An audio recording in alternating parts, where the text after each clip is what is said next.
सभी को जय मसीह की। भजन संहिता 140 का 1 में लिखा है, हे यहोवा मुझको बुरे मनुष्य से बचा ले। हे यहोवा मुझको बुरे मनुष्य से बचा ले।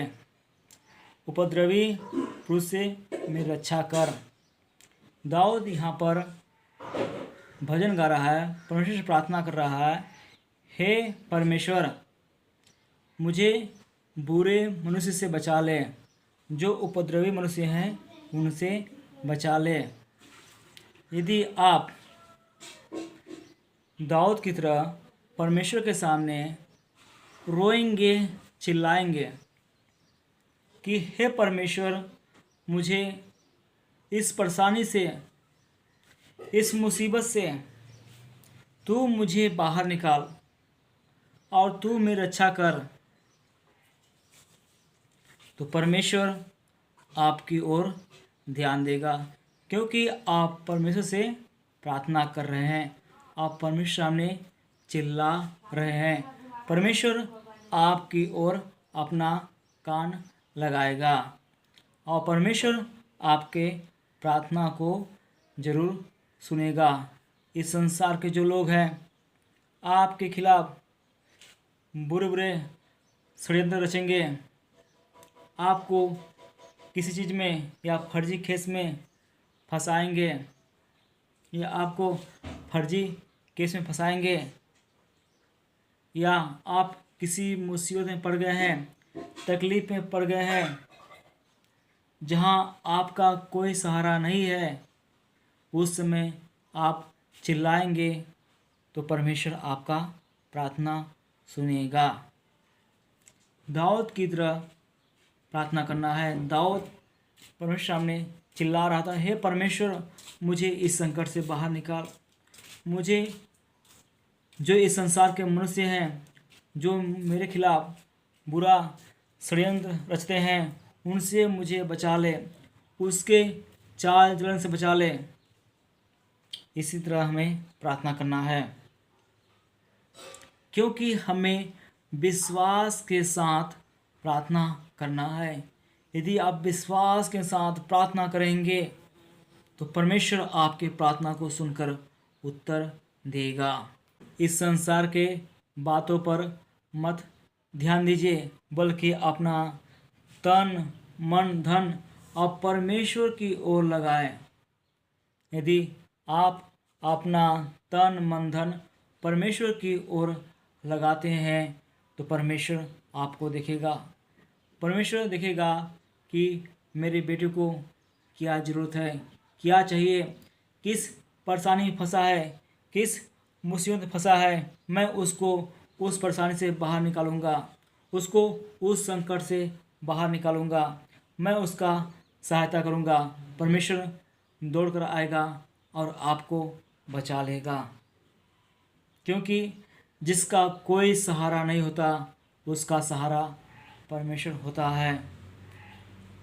परमेश्वर ने कहा है, जैसे मैं मूसा के संग रहा वैसे ही मैं तेरे संग भी रहूँगा। जहाँ भी तू जाएगा तेरा परमेश्वर तेरे संग संग जाएगा।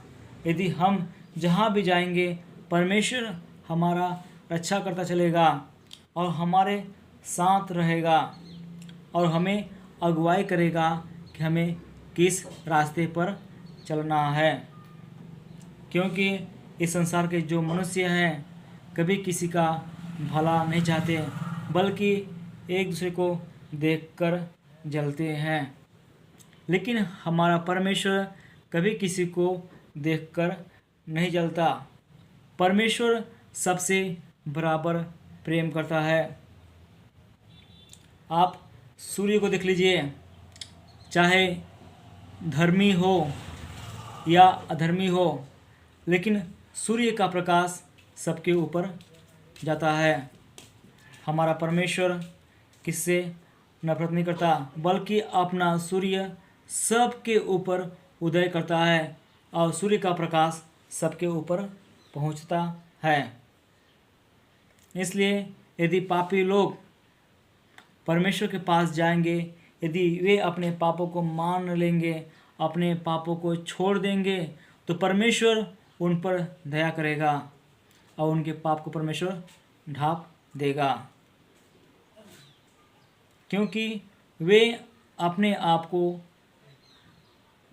परमेश्वर सामने नम्र और दीन कर देंगे तो परमेश्वर उन पर दया करेगा और उनको क्षमा कर देगा और परमेश्वर उन सब को प्यार से गले लगाएगा। परमेश्वर हम लोगों पर इसलिए दया करता है कि परमेश्वर ने हमें और आपको अपने हाथों से बनाया है। यदि परमेश्वर हमें और आपको नहीं बनाया होता तो आज हम सभी लोग इस संसार में नहीं होते। परमेश्वर हम सबको अपना महिमा करने के लिए बनाया है। इसलिए आप अपना तन मन धन परमेश्वर पर लगाएं।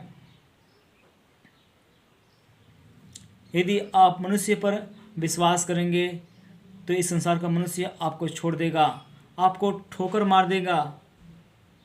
इस संसार के लोग आपको ठोकर मार देंगे, लेकिन परमेश्वर आपको कभी भी ठोकर नहीं मारेगा, क्योंकि अति संकट में, अति मुसीबत में बचाने वाला हमारा परमेश्वर है, वह आपको भी बचाएगा।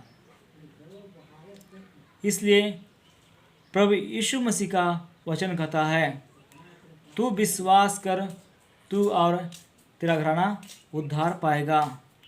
यदि जो व्यक्ति प्रभु यीशु मसीह पर विश्वास करता है वह तो उद्धार पाएगा ही और उसके घर के लोग भी पापों से मुक्ति पाएंगे और उन सब का जीवन बदल जाएगा। इसलिए आप विश्वास के साथ प्रभु यीशु मसीह के पास आए तो प्रभु यीशु मसीह आपके जीवन को बदल देगा और उस संकट से परमेश्वर आपको बाहर निकालेगा।